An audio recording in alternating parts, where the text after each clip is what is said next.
really plan this out, to be honest. I didn't know I was supposed to wear sunglasses. Nobody told me. Well, I got the memo. You gotta check your email, dude. Even OG started. Well, and maybe what OG has found out in their emails that apparently Earthshaker can be run again, and not just as a 4 position, but apparently as a core. No, that was in the spam folder. Unfortunately, they took it seriously and signed up. Oh no! Are you saying this is a phishing attempt? This is Yes. one of those scams who They fell for Nigerian prince offers. All you have to do is just send him $20,000 and he'll unlock an Earthshaker core for you. You know, I don't want to speak too soon. I think when we approach TI time, Earthshaker kind of always comes back into the meta, but it's just not great against Wraith King. I think Timbersaw, even though it's opened, is just nigh uncountered. Yeah, sure, Hoodwink has a break, but that's removable by a Lotus Orb or a self-heals. And I'm very concerned with the damage output of OG in this game if Thompson does not crush. To be fair, when you're talking about Earthshaker countering Wraith King, you mean like in a general game sense, right? Because doesn't Earthshaker do well in lane against Wraith King? I mean, it's not terrible, but it depends on the build. I think you can beat him if you go for the like enchant aftershock style. But I don't know. Like when I've seen offlane Earthshaker work, that's how it was played. But I haven't seen it in so long. I don't know if that's what Seb's gonna do.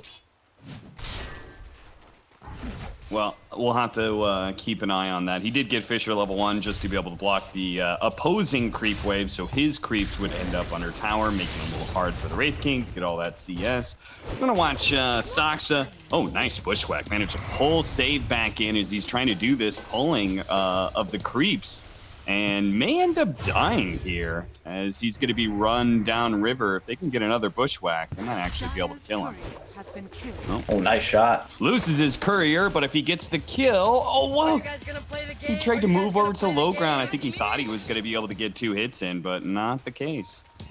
I'm a big save fan now after learning that I would be the person he wants to be stuck on a desert island with. So that's all it takes, quite happy he escaped. Yep. But we'll see. The Spectre top versus Timbersaw is an interesting lane. We saw this at the Major quite a bit. They effectively just trade. No-Tail's going to do a little bit to help zone, but you really just can't against Timber. Although the tri-lane may force DM away.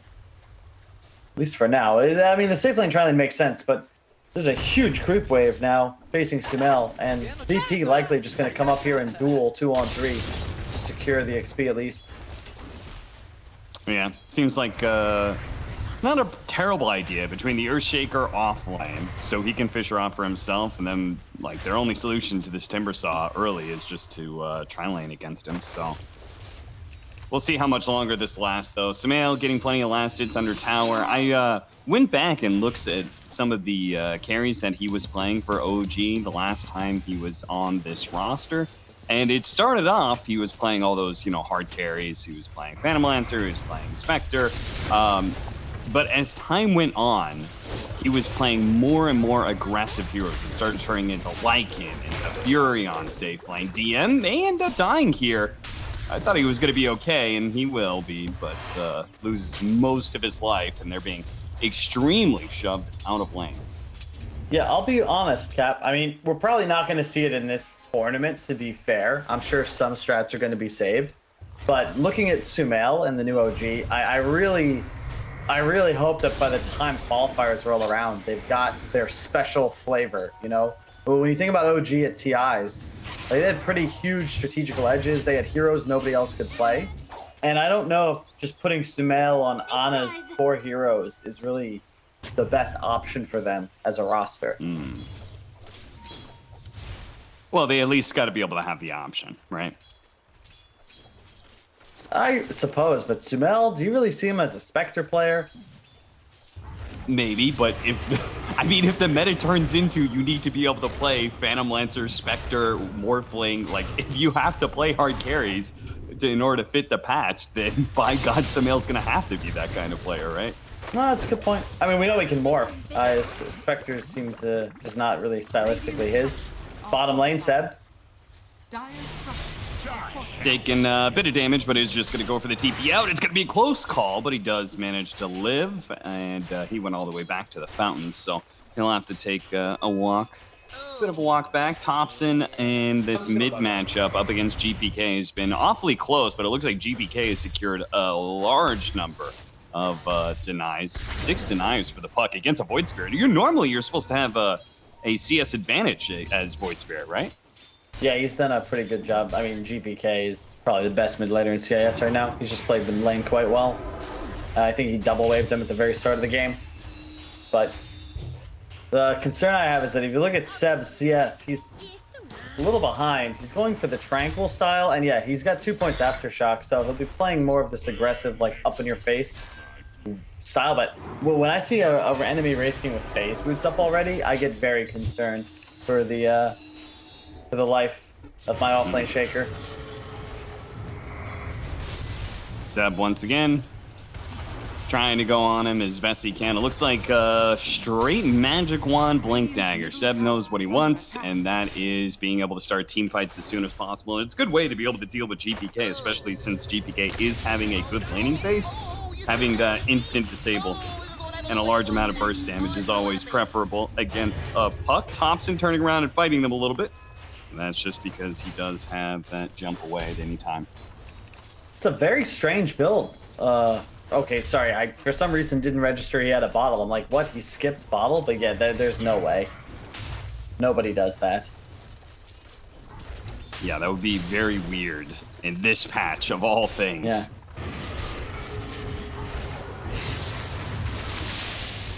Splinter Blast not quite landing there on a Seb. Turns around, does manage to get the two-man Fisher. No Tail is here to be able to help out. Actually does wake up the Wraith King, but I don't think they can actually fight. Nice bushwhack, but GPK offers more than enough damage to be able to kill Soxa. Dire's middle tower is under attack. Yeah, so far so good for VP. I'm looking at the OG lineup, and I'm finding some pretty big issues with their damage output. This is another storyline from the major, but if you think about it, Void Spirit, and Earthshaker, pretty much just XP based damage, not really scaling too hard. Whereas on the side of VP, not only do you have really tanky heroes like Timber and Wraith King, but you've got sustain behind it. Bottom lane Seb is likely dead. Yeah, he's Nightfall. Whoa. He could pop the reincarnation, they could probably slow him down and kill him, but they're not able to. Bushwhack is going to be able to hold in Kingslayer here. Cold Embrace not going to be able to TP out, so that should be OG's first kill of the game. Seb a little spooky there, but he did have a raindrop, so he would have been just fine even if he caught that last blast. Dire's top tower is under attack. DM, I think. Thompson does manage to catch GPK, just poking at him, just seeing what reactions he can force here. The trouble is, Cap, this offlaner disparity is pretty huge. That's why we don't see the Earthshaker. Yeah, you can get this lane control back, but unlike Timbersaw, who you can see is just tanking tower and killing enemy safe lane, Earthshaker is now just sort of walking around with Tranquil Boots. And yeah, you can sit in lane, but I fear that DM might just come down here at a point and start bullying him out. Oh yeah, absolutely. Just camp yourself in the safe lane. That's what Timbersons typically want to be able to do, but he doesn't need to right now because Nightfall feels so unthreatened by everything, especially since he does have that extra life. Mid lane, they're going to try and jump on a Thompson here. They had a way to be able to break the coil. This would be a lot easier, but it looks like they may run out of disables here as just a little bit more damage, but he does manage to double jump himself away. Thompson survives. OG doing a nice job. They've got raindrops on how many heroes? Only 3, but very valuable against the puck specifically, along with the Wyvern. You get full reduction on any of their spells. Looks like an Echo Saber build for our Spectre. No early Blade Mail pickup, which we sometimes see as Spectres against Timbersaws, but I don't want to speak too soon, Cap, but VP, we saw this all year long, and sure they underperformed at the major, but like they're really far ahead when you consider the amount of map control that they have right now. And yeah. I don't see how OG start making moves until they have significantly more core items up. Kingslayer's like, okay, I guess if you want a suicide for that ward. Oh, the dunk? Fissure, the turnaround stop with the Splinter Blast. Oh, the Raindrop blocked the damage. They're okay. Echo Slam going down. No Tail still going to be chased down by Nightfall with a final crit. Does the trick to get the kill. Kingslayer, though, is going to be left behind. Nightfall, though, not too concerned. We'll just keep on pushing out the lane. Again, they are not addressing this Wraith King, and they are not addressing this Timbersaw, Kyle. I do believe your concerns are well warranted. Yeah, it's just VP, you know, when they looked rough, it was typically when they weren't able to do this kind of 3 lanes playing as bullies. You know, it doesn't feel like any of the cores are really under any threat whatsoever. You can see all 3 populate the top of the net worth chart.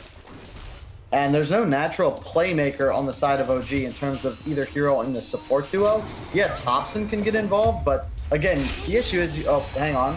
No finger. Go again on Thompson, no finger, as you said. So once again, it feels like they may run out of damage here.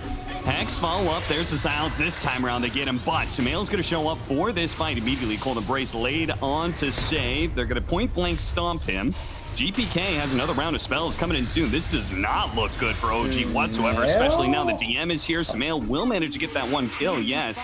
And thanks to the haste rune, we'll be able to get out, but still. Does not look great, as now Virtus.pro are going to use this momentum, start banging on that mid tower while Nightfall is still farming bottom lane.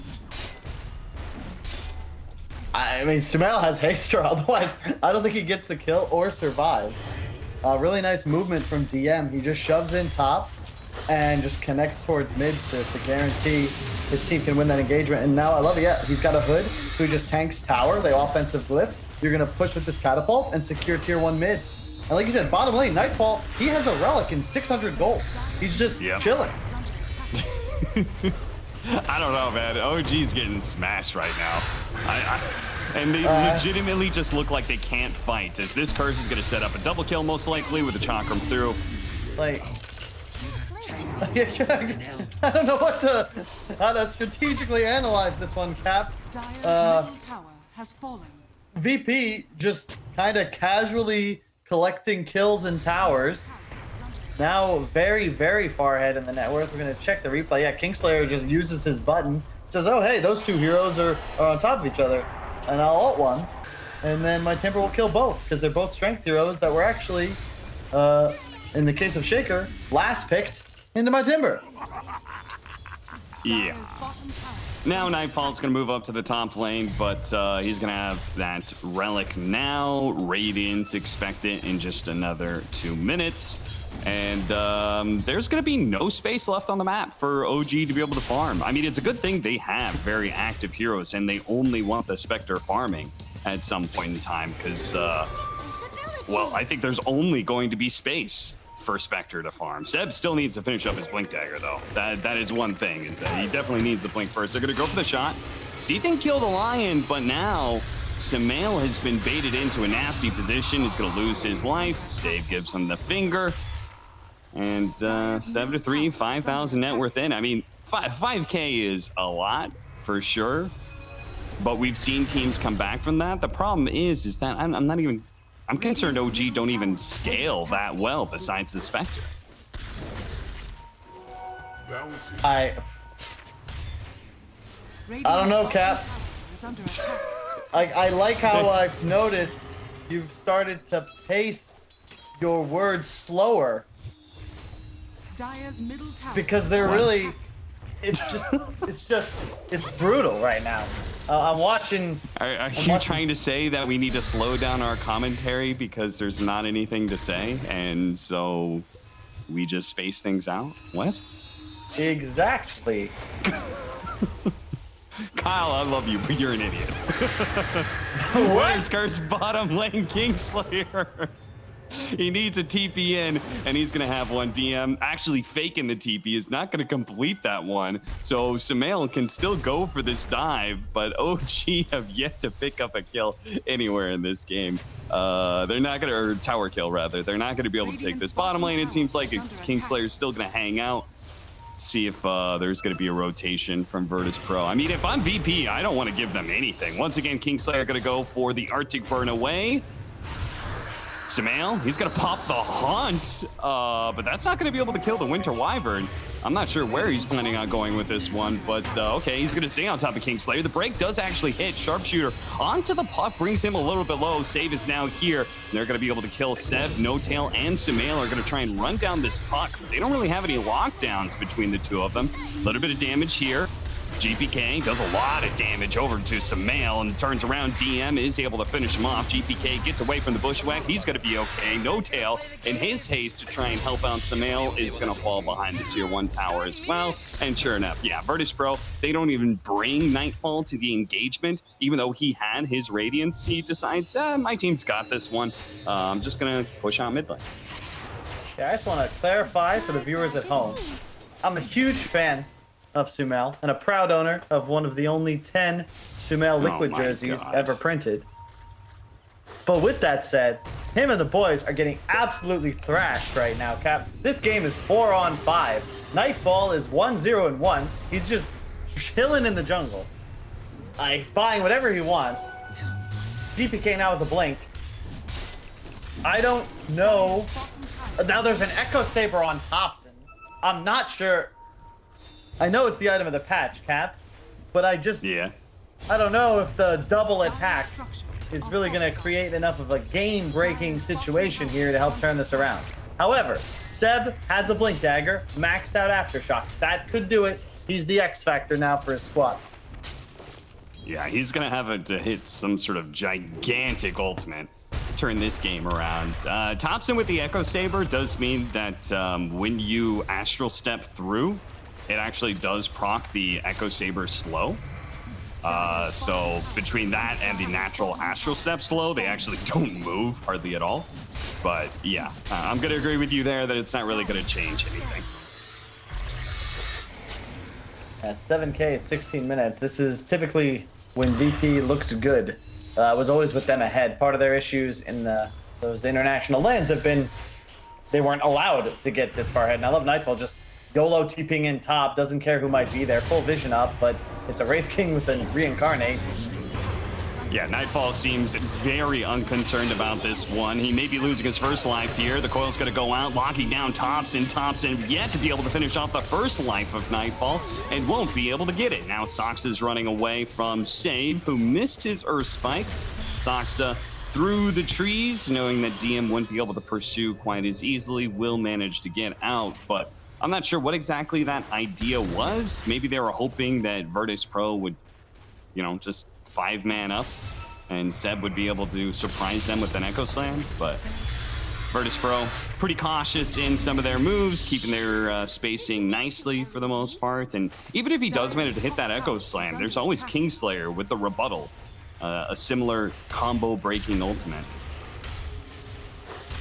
How harsh am I allowed to be, Cap? As harsh as you want. The Wraith King has a Radiance and a built-in Aegis, Cap.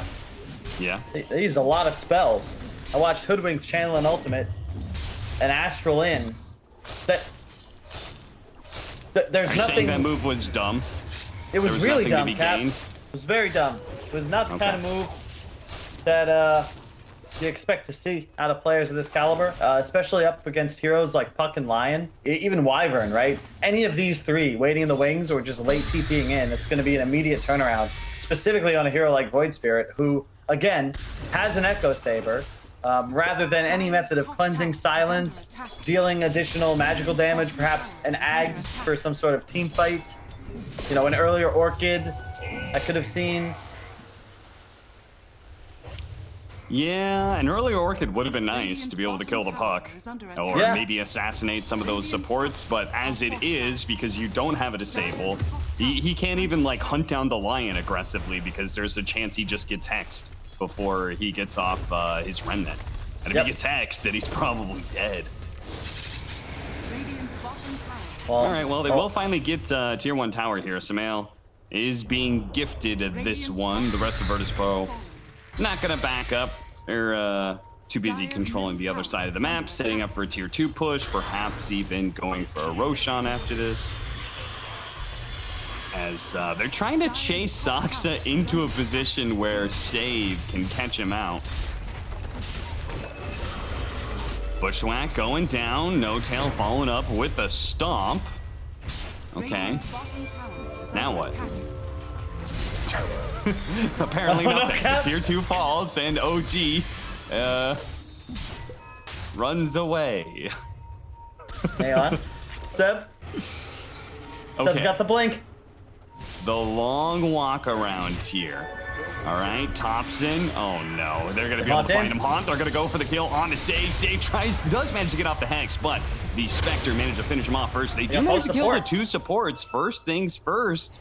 That is the right way for OG to be able to win a fight. Now Seb's going to show himself. They have to be careful around Nightfall, though. Nice dodge there with Dissimulate from Thompson, but eventually JPK Comes does Seb. manage to kill Soxa in return. Here comes Seb, does manage to get the jump onto the puck, and they finish him up. They do. A stomp to be able to follow that off of well. Thompson is out, and it looks like it's now up to Seb and Samael to try and cover each other's tracks to get back to base. Unfortunately, Seb not making it out alive here. Nightfall is just completely undeterred and unstalled out in every single one of these fights. He's just walking at people, banging on them until they die. Yeah, it was actually a pretty solid fight from OG. Their only real way to take an engagement would be, as they did, kill off both supports. The trouble is, the Wraith King and Timber, they're simply unkillable at this phase of the game. They're much too strong. But all in all, a pretty solid team fight. And, you know, Sumail is closing in on his Manta. Just the Desolate maxed out will be a very important tool if they try and kill a hero like, say, Timbersaw later on. And Seb, he chose to go for the solo puck rather than the 2 strength cores, but I think it was the right move because they do finish that kill on GPK, who I think has also made the right choice here. You can see he's got queued up a Neon Disc because really all he fears is that Shaker combination. So just live through. You'll be certain to get all of your spells off. Now an Orchid as well on Void Spirit. That's something to fear. Good coil. So they scanned Roshan, but they can't do anything about it. Which leads me to wonder, what's the point of scanning at all if you can't contest it? I mean, No Tail kind of pokes at them at the stomp, but ultimately the they Orchid. are going to be boned. Oh, the Orchid is going to be able to catch out GPK. He dies. OG with a big kickoff there, and maybe they can actually contest Roshan. Virtus.pro overextending themselves. The Bushwhack back in. Soxa, though, is not going to be able to find any follow-up from his allies. Yeah, the thing is, since they took this outpost, it becomes so much easier for VP to control the Roche pit. You know, GPK now has an incredible location to teleport into, but in addition, it gives them that vision and control. So how does OG actually enter the pit when you consider there's not just the 2 wards, but this other structure providing map control? So they're going to need some kind of smoke maneuver. Echo up in 10. Sumail's Hauntin is ready. Not out of this, you know, we've been memeing a little bit, but OG, they just have to kill the supports. Look at this setup, right? No Tail gets a really aggressive mid ward down because they want to be able to find GPK again. They know he's TPing in. GPK does a smart thing though. He TP'd far to the left-hand side at a very safe position where they wouldn't be able to see him coming in. And now they're going to smoke themselves on over. Stomp's going to be able to hit DM. But meanwhile, Roshan should be easy to finish up. Virtus.pro have chased OG far enough away. Not going to be there to contest the Aegis that is picked up. Samael going to be chased after here. He's going to go ahead and pop the launch. They see, save, caught. Winter's Curse immediately put on Thompson. No, he tried to jump after Kingslayer. Now he's going to be in serious trouble as the coil follow up the 3-man stomp as well. A Chakram pullback does a bunch of damage, and Samael still coiled up is going to snap himself there. 3 cores dying on the side of OG as they all in committed for a kill that they could not have. Hopefully we have that saved, because I can certainly point to an impact play from that last engagement as Seb blinks in to the Winter's Curse and then gets absolutely obliterated by DM on the Timbersaw. Really nice pre-click Orchid from Thompson. He prevented Save's initiation, but they got a bit greedy and tried to blow up the Wyvern with no actual stun or disable, and he just ulted. And from there, VP crushed through the fight. Yeah, really well done by Kingslayer. We'll watch this one again. They jump in, and Thompson, I think, in a way, has the right idea. There's Seb. But yeah, he blinks into the AoE. He saw a 2-man Echo and instead blinks a little bit too close to that Winter's Curse. That groups them all up for a plethora of spells. Virtus.pro certainly don't have any lack of damage in these situations. You can see the line has been drawn. Save giving the arrow and telling his team they're in their base, we will kill them shortly. But yeah, that was a 3-man lion stun, coil, silence, and a round of timber spells. Very tough to live through that. What do you think about Winter Wyvern's success as, hold up, Samael? Is he hidden? Keep it secret? Keep it, oh no, he's found. Coil. He's gonna try and snap it and run through the trees here, and we'll be able to get a follow-up stun from Nightfall. He's in trouble. The flamethrower also slowing him down there. And it seems like a whole forest fire is gonna be going up. 14,000 net worth lead. At this point, it feels like we're waiting for Virtus.pro to just close out the game. Oh yeah, I mean, DM with his signature flamethrower, as previously seen in the 14 Fists of McCluskey, and Thompson has just gone in, but there were multiple heroes there. He's in trouble. Unfortunately, the Bushwhack not quite latching on to save. Finger put Thompson in his place. As he dared to get a little bit too aggressive. Saksa also going to be found here. Never mind, Bushwhack first before Save could get the disable out. Still, though, hard for this Hoodwink to be able to get away safely. Blind Earthspake is going to be able to find that kill on Saksa. Meanwhile, Nightfall apparently somehow found No Tail. I guess he was trying to stall this bottom tier 2 push, but Nightfall apparently doesn't need any allies. They're showing 3 heroes at top, but it doesn't matter. He's still banging on the tier 2. He knows that OG can't fight him. Oh yeah, this has been one of the more relaxing carry matches that you'll see. See, once again, check out the play, as it appears he died. Oh, they got saved mid lane. Okay. That's a nice start for OG if they can get out, but there's the coil to prevent Seb's TP away. Seb will manage to buy out a BKB as he dies, though, so at least he'll have that for next time.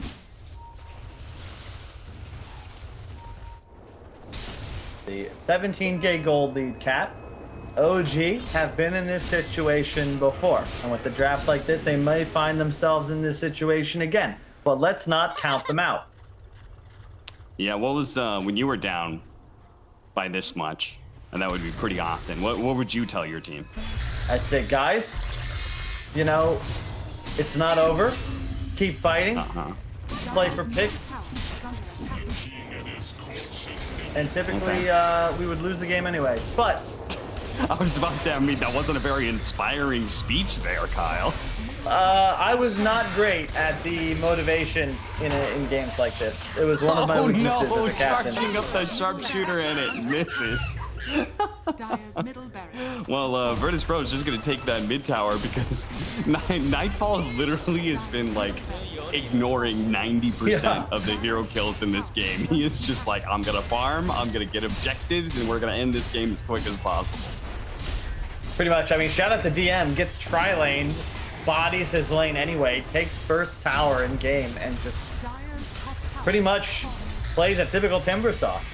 Maybe they next game, maybe try out the quad lane, because stopping this man's Timber was something no team in the Eastern European region could figure out. Not just season 1 of the DPC, but also season 2. What is it about Virtus.pro, man? That online matches, they look like one of the best teams in the world, and then they just go to these majors and just they're just terrible. They're not, well, that's a little harsh. Although, interestingly enough, they did get, I believe it was a 2-1 against Vici Gaming, if I'm not mistaken, in the bottom half of that lower bracket. What's crazy about that is that if they win that series, Nigma goes to TI, and Vici doesn't. Oh man, I actually didn't realize that. Yeah. Because Nigma had 670. They would have made it, but Vici surpassed them with that win and got into top 8 from there. Save chilling out with this smoke. The Haunt's gonna go down, trying to find Save. Immediately go for the Orchid kill onto him, but the Cold Embrace is going to be able to save. Turn around, BKB, Earthshaker jumping in, Winter's Curse. stops him from being able to get off the full combination here. GPK alive through it all, is able to harass the back lines with Nightfall charging in after him. They've got tons of damage, and they've got them Sables too to make sure Thompson's not getting out alive. 33-10. I think this game has been kind of over. I mean, Dota Plus says they had like a 90% victory